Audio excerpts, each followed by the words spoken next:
আমরা শাবান মাসে আছি। নবী সাল্লাল্লাহু আলাইহি ওয়াসাল্লাম এই মাসে বেশি বেশি রোজা রাখার ব্যাপারে উৎসাহ দিয়েছেন। আমাদের যাদের পক্ষে সম্ভব হবে অবশ্যই শাবান মাসে আমরা বেশি থেকে বেশি রোজা রাখার চেষ্টা করব ইনশাআল্লাহ। আর রমাদান শুরু হওয়ার আগে কয়েকদিন রোজা রাখা উচিত না, যাতে রমজানের প্রস্তুতি গ্রহণ করা যায়। সামনে আসছে শবে বরাত। এই ব্যাপারে তো আমাদের সমাজে দুই দল হয়ে গেছে এখন। আগে একটাই দল ছিল, সেটা ছিল বাড়াবাড়িপন্থী, যারা বাড়াবাড়ি করতেন আর উলামায়ে কেরাম ইসলাহ করতেন। তো এখন বাড়াবাড়িপন্থীদেরকে ইসলাহের জন্যে, তাদের বাড়াবাড়ি থেকে বিরত রাখার জন্যে আমরা নতুন আরেকটা পন্থা নিয়ে আসছি, এটা হলো ছাড়াছাড়ি পন্থা। তো বাড়াবাড়ি আর ছাড়াছাড়ি করতে গিয়ে শবে বরাতের যে সত্যিকারের ফজিলত, সেখান থেকে আবার অনেক মানুষ মাহরুম হচ্ছে। এমনটা যেন না হয়, এই ব্যাপারে একটা হাদিস শুরু করে তারপরে আমি আলোচনা যাচ্ছি। এই হাদিসটা মুআজ বিন জাবাল রাদিয়াল্লাহু আনহু থেকে বর্ণিত হয়েছে। নবী করিম সাল্লাল্লাহু আলাইহি ওয়াসাল্লাম ইরশাদ করেছেন, আল্লাহ তাআলা, আল্লাহ আযজা ওয়া জাল অর্ধ শাবানের রাতে, 14ই শাবানের যে রাত, এই রাতে মানে 15ই শাবানের রাত, 14 তারিখের পরে দিবাগত রাত বলি আমরা যেটা, লাইলাতুন নিসফু মিনাশ শাবানে আল্লাহ রাব্বুল আলামিন তার সৃষ্টির দিকে রহমতের দৃষ্টিতে তাকান। আল্লাহ রাব্বুল আলামিন লাইলাতুন নিসফু মিনাশ শাবানে তার সৃষ্টির প্রতি রহমতের দৃষ্টি দেন এবং দুই শ্রেণীর মানুষ ব্যতীত আল্লাহ পাক সবাইকে মাফ করে দেন। এক শ্রেণী হচ্ছে মুশরিক, যারা শিরকারী। এটা অমুসলিমও হতে পারে, মুসলিমদের মধ্যেও অনেকে শিরকি আমল, আকীদা এগুলোর সাথে সম্পৃক্ত থাকতে পারে। আর এক শ্রেণী হচ্ছে পরস্পর হিংসা বিদ্বেষ পোষণকারী, পরস্পর হিংসা বিদ্বেষ পোষণকারী, মুশাহিন বলা হয় আরবি দিয়ে। এই মুশরিক, মুশাহিন, এই দুই শ্রেণীর মানুষ ব্যতীত আল্লাহ রাব্বুল আলামিন এই রাতে তার সৃষ্টির দিকে নজর দেন, রহমতের দৃষ্টি দেন এবং মাফ করে দেন। তো ফজিলত তো পাওয়া গেল, এই রাতের ফজিলত তো হাদিস থেকে প্রমাণিত এবং হাদিসটা সহিহ। তো আমাদের সমাজে একটা শ্রেণী তো আছে বাড়াবাড়ি, এই রাতকে কেন্দ্র করে আলোকসজ্জা, হালুয়া রুটি খাবে, বিরিয়ানি, জিলাপি, খোরমা ইত্যাদি ইত্যাদি, ব্যাপক ওয়াজ নসিহত, এলাকার মানুষকে জাগিয়ে তোলা, একদম মাইক নিয়ে মানুষকে ডাকা, মসজিদে একতাবদ্ধ হয়ে কবর জিয়ারত করতে যাওয়া, আরও কত কি যে মানুষ করে এ রাতে। এই বাড়াবাড়িগুলো বন্ধ করে এই রাতের মূল ফজিলত এর দিকে দৃষ্টি নিবদ্ধ রেখে সুন্নাহসম্মত আমল করাই আমাদের কর্তব্য। এর মানে আবার এই না যে এই রাত্রের কোনো ফজিলতই নাই। যেমন তাদের বিপরীতে একটা দর্শন সমাজে প্রতিষ্ঠিত হয়েছে যে শবে বরাত বলতে কিছুই নাই, এবং এটা অনলাইনের দৌরত্ব তাদের বেশি, এই কারণে অনেকেই ফজিলত থেকে মাহরুম হয়ে যান। শবে বরাতের ফজিলত সহিহ হাদিস থেকে প্রমাণিত। আর এই রাতে কি আমল করতে পারি সেটাও হাদিস থেকেই শিখি আমরা। তো দ্বিতীয় হাদিসটা হচ্ছে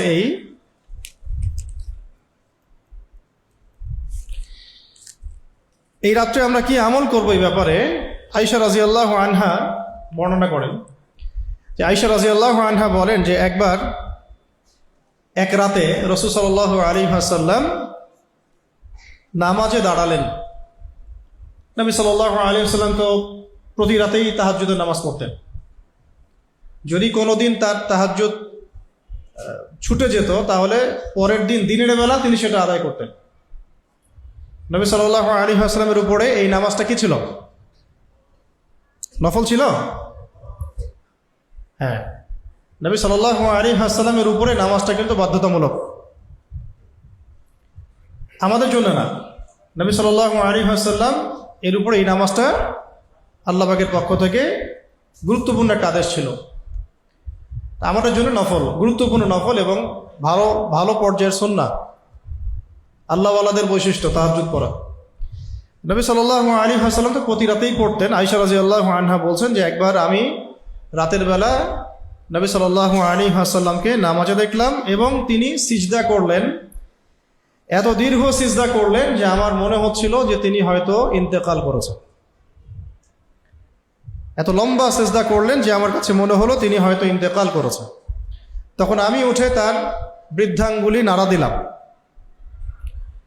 এবং তিনি আঙ্গুল নাড়ালেন, বৃদ্ধাঙ্গুলি নাড়া দেওয়াতে তিনি নড়ে উঠলেন। এরপরে সিজদা থেকে উঠলেন, যথারীতি নামাজ শেষ করলেন। নামাজ শেষ করার পরে তিনি বললেন, হে আয়েশা, অথবা তিনি বলেছিলেন ইয়া হুমাইরা, আয়েশা রাদিয়াল্লাহু আনহাকে তিনি ডাকতেন আদর করে হুমাইরা বলে, তোমার কি এই আশঙ্কা হয়েছিল যে আল্লাহর রসুল তোমার হক নষ্ট করবেন? তোমার কি এই আশঙ্কা হয়েছিল যে আল্লাহর রসুল বা আমি তোমার হক নষ্ট করব, মানে তোমার হক, তোমার যে অধিকার সেটা না দিয়ে আমি সারা রাত অতিবাহিত করব? তিনি উত্তরে বললেন, না ইয়া রাসূলুল্লাহ, বরং আপনার দীর্ঘ সেজদা দেখে আমার কাছে মনে হয়েছিল যে আপনি ইন্তেকাল করেছেন কিনা। এত লম্বা সেজদা আপনি করেছেন, কোনো নড়াচড়াও নাই। তিনি ভয় পেয়ে গিয়েছেন একটু, তার কিছু হয়ে গেল কিনা। তখন নবী সাল্লাল্লাহু আলাইহি ওয়াসাল্লাম বললেন, তুমি কি জানো আজকে কোন রাত?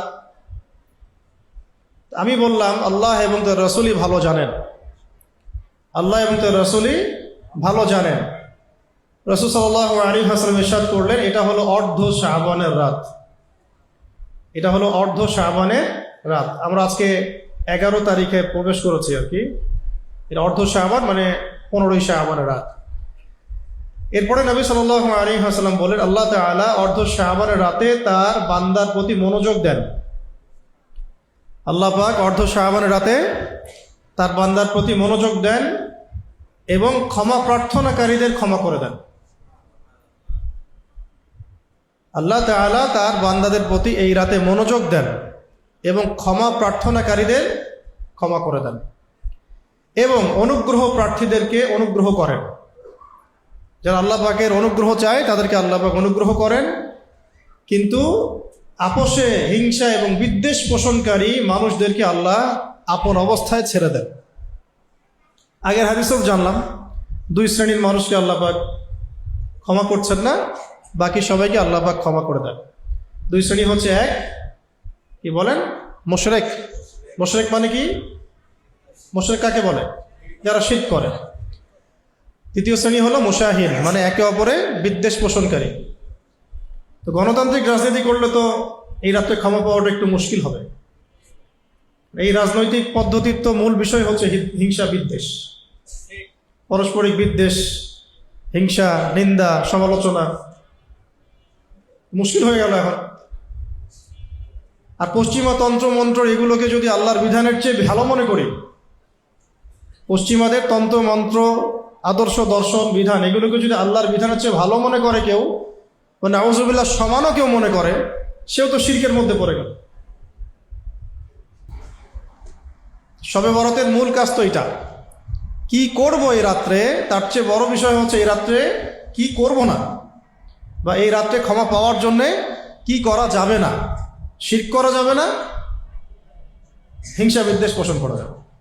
এরপরে আসবে ক্ষমা পাবো কিনা, কি আমল করবো আর কি আমল করবো না। ইসলামের একটা বেসিক বিষয় হলো কি করতে হবে, কি করব, তার চেয়ে আগে জানা জরুরি হচ্ছে কি করা যাবে না। ধরেন নামাজ পড়বো যেমন জেনেছি, সুদ খাওয়া যাবে না এটাও জানতে হবে। যদি কেউ মসজিদে পাক্কা মুসল্লি হয় আর বাইরে পাক্কা সুদখোর হয়, তাহলে ইবাদত করার দরকার নাই, ইবাদত করে তো কোনো ফায়দা নাই। বাইরে হারামখোর, মসজিদে ধরেন দরবেশ, কি লাভ? এই তো বাস্তবতা হচ্ছে এই যে আমরা দাওয়াতের ক্ষেত্রেও সমস্যা। দাওয়াতের ক্ষেত্রেও আমরা তা'মুরুনা বিল মা'রুফ করছি, মানে আমরা বিল মা'রুফ করছি, নাহি আনিল মুনকার খবর নাই। সৎ কাজে আদেশ এটা ঠিক আছে, অসৎ কাজে নিষেধ এটা ঠিক নাই। ইসলাম কায়েমের কথা, দাওয়াতের কথা বলি, জিহাদ শব্দ শুনলে অ্যালার্জি শুরু হয়। দাওয়াত শব্দ খুব সহজে নিতে পারি, তো সিরাতের মধ্যে জিহাদও যে একটা অংশ ওটা শুনতেই পারি না, মানা তো বহু দূরের কথা। আগে হাদিস দুটো বলে দিলাম, এখন আসেন যে কি কি আমল করব এই রাত্রে আমরা যদি রহমত মাগফিরাত পেতে চাই। হাদিস থেকে জানলাম নবী সাল্লাল্লাহু আলাইহি ওয়াসাল্লাম নামাজ পড়েছেন, তাহলে এই রাত্রে নামাজ পড়ব। একা একা পড়েছেন না সাহাবায়ে কেরামদেরকে নিয়ে পড়েছেন? বলেন কি বুঝলেন হাদিস থেকে? একাকী ঘরে নামাজ পড়েছেন। তো যদি মসজিদেও চলে আসি আমরা কেউ, একাকী নামাজ পড়ব, ঘরে পড়লে আরো ভালো।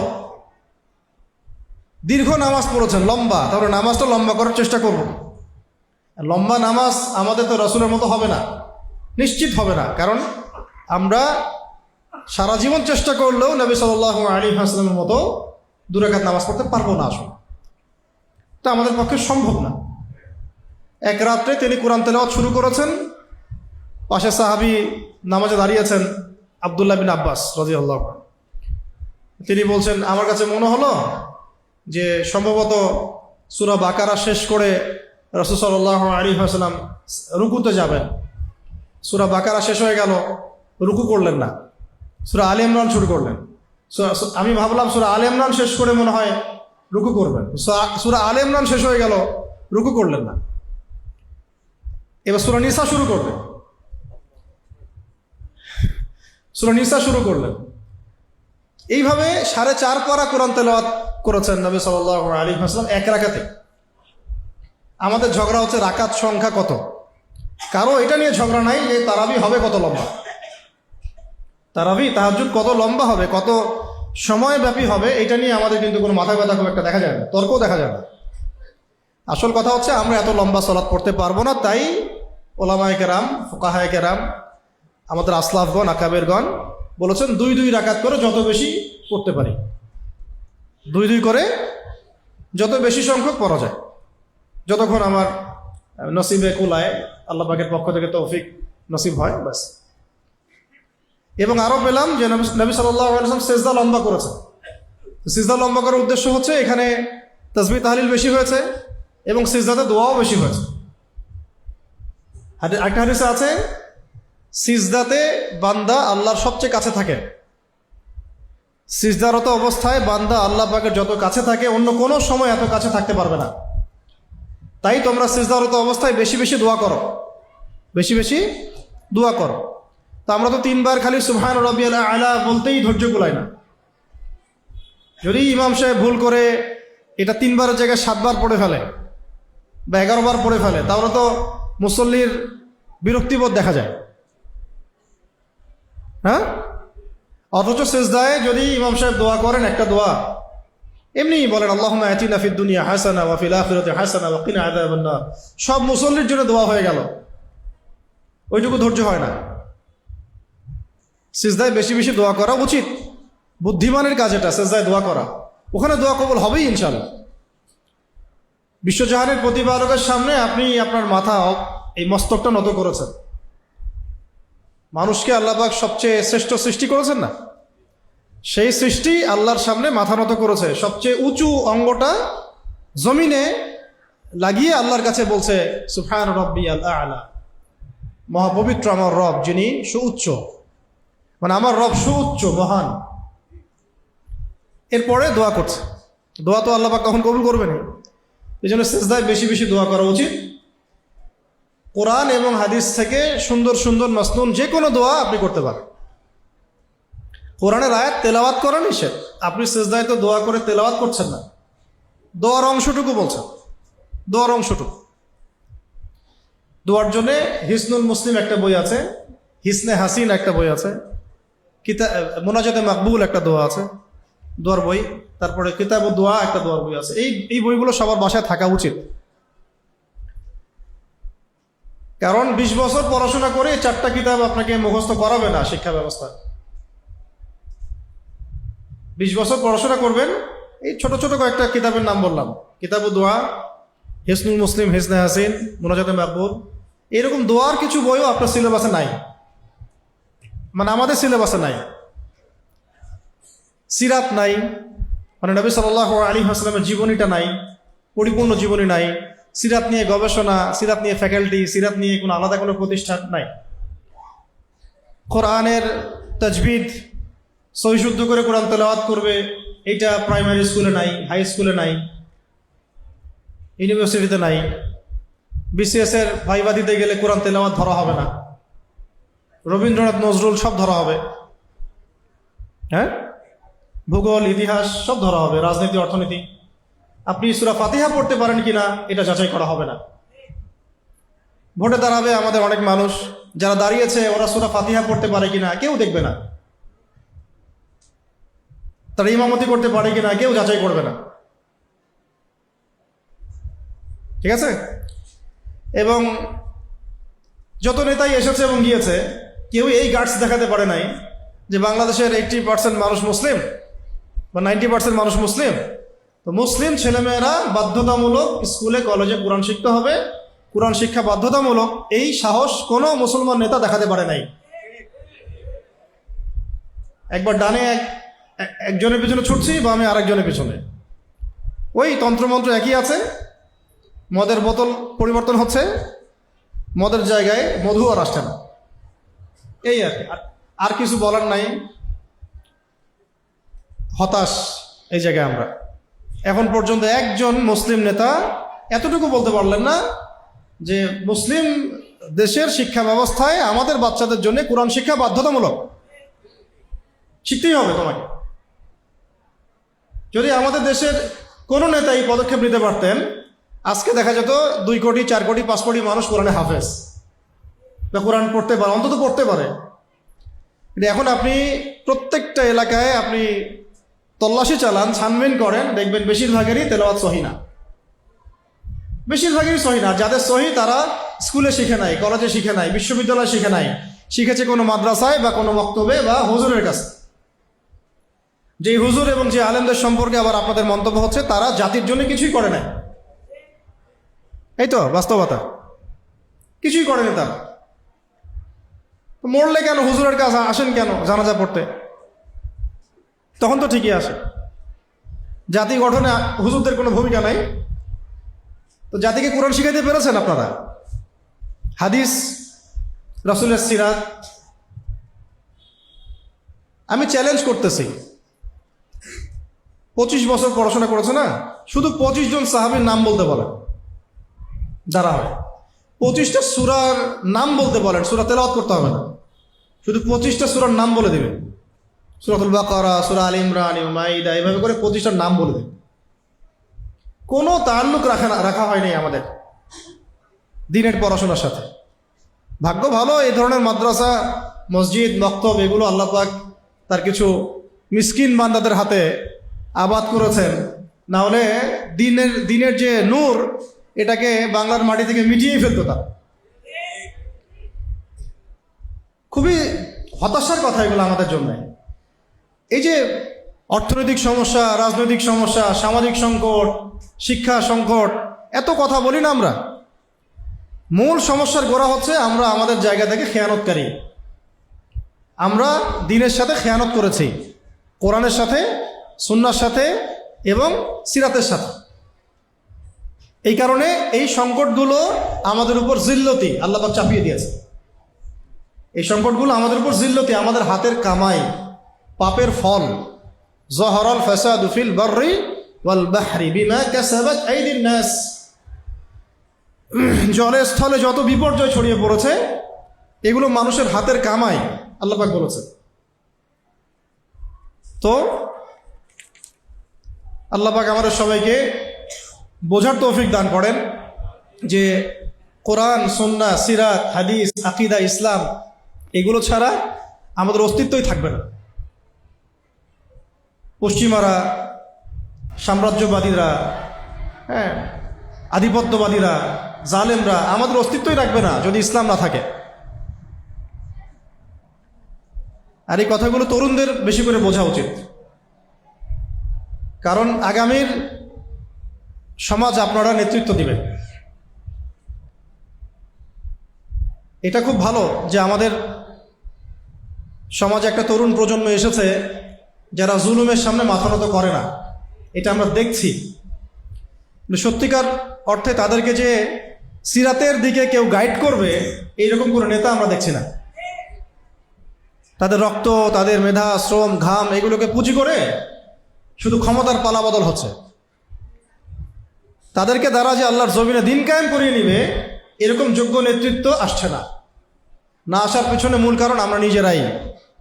আমরা ভালো না হলে, আমরা যদি আমানতের প্রকৃত হক আদায় না করি, ইনসাফ না করি, তাহলে এরকম নেতৃত্ব কখনো আসবেও না। কঠিন হয়ে যাচ্ছে হয়তো কথা। আল্লাহ পাক আমাদের সবাইকে বোঝার তৌফিক দান করেন। এই রাতের বেলা আমরা আমাদের জীবনটাকে গুছিয়ে নেওয়ার স্বার্থে, আগের জিন্দগির গুনাহগুলোকে মাফ করিয়ে নেওয়ার স্বার্থে নামাজ পড়ব, কোরআন তেলাওয়াত করব, ক্ষমা চাইব। নামাজ পড়ব, কোরআনও তেলাওয়াত করব, ক্ষমা চাইব, ইস্তেগফার করব। যে আমলগুলো দিয়ে আল্লাহর কাছে গুনাহ মাফ করিয়ে নেওয়া যায় সে আমলগুলো করব। অতিরঞ্জন বাড়াবাড়ি করব না, এবং ঘটা করে কোনো কিছু যেটা ইসলামে নাই, নতুন সংযোজন, এমন কোনো বেদাতি আমল করব। আর এই আমলগুলো সম্মিলিতভাবে না, আসলে ব্যক্তিগতভাবে। তাই বলে এই রাতের ফজিলতকে অস্বীকার করা যাবে না। যারা অস্বীকার করছে তারা ভুলের মধ্যে আছে। ঠিক যেমন বাড়াবাড়িকারীরা ভুলের মধ্যে আছে, একেবারে ছাড়াছাড়ি যারা তারাও ভুলের মধ্যে আছে। তা আমাদের সামনে অপেক্ষা করছে। আল্লাহ পাক যেন সুস্থতার সাথে আমাদের এই রাত্রে ইবাদত করার তৌফিক দেন।